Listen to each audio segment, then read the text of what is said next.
They're constantly monitored by facial recognition cameras that are able to instantly put a face to a name. Now the Chinese are also ranked, given a mark out of a possible 950 points. A score in the 700s is considered good. Around the 500 mark is not. For now, the number is a sort of bank credit rating, keeping track of everyone's spending habits. I think being ranked is a good thing. A society has to have rules. It forces us to be well behaved. It may seem scary, but it's just like that here. We're used to it, and anyway, we don't have a choice. But in an effort to keep all of its subjects in line, Beijing is taking the system a step further in 2020. It's aggregating data gathered by banks, private companies, and the state to rate if someone's a good or bad citizen. By using the most data possible, the so-called big data, the system will play an important role in rebuilding a moral society. The state will go over every detail of a person's life with a fine-tooth comb. Their financial situation, spending habits, career, even behavior on social media.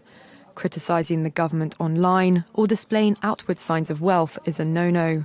On the other hand, praising the party or giving blood increases your social credit. Xiao Wenwang is a model citizen. She lives in Nanjing, a testing ground for social ranking. Married with a child, she has a job in a retirement home, no debts, and she wouldn't dream of jaywalking. As a good citizen, I respect the rules of the road. If I didn't, I'd lose points on my social credit. In theory, everything can be taken into account in the social score, even the most innocuous errands like supermarket shopping. When Xiao Wenwang makes an electronic payment, her purchases tell the state a lot about her. Buying cigarettes would count against her. On the other hand, nappies show she's an attentive mother. Beer could indicate alcoholism. She'd be better off buying water.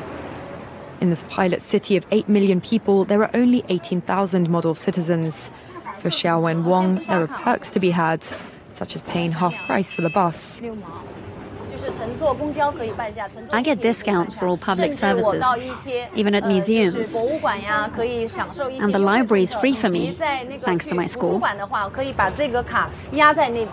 A good score brings benefits, but people with low scores lose rights. The cinema names and shames people considered untrustworthy, plastering their details, even their addresses, across big screens.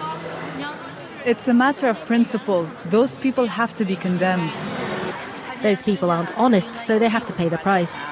It's only right to pay your debts. You have to blacklist those that don't. The Supreme Court has created a blacklist for so-called bad citizens, those whose ratings have dropped to zero. On it are companies, but also 23 million people to date. Among them is this journalist Liu Hu. He got a little too close to uncovering corruption among high-profile party members. After being sued for defamation by the subject of a story he'd written, he was blacklisted. But he only realized when he tried to buy a train ticket and was told he was banned from traveling. That tells me I'm still on the blacklist. Punished because he's been branded untrustworthy by the state.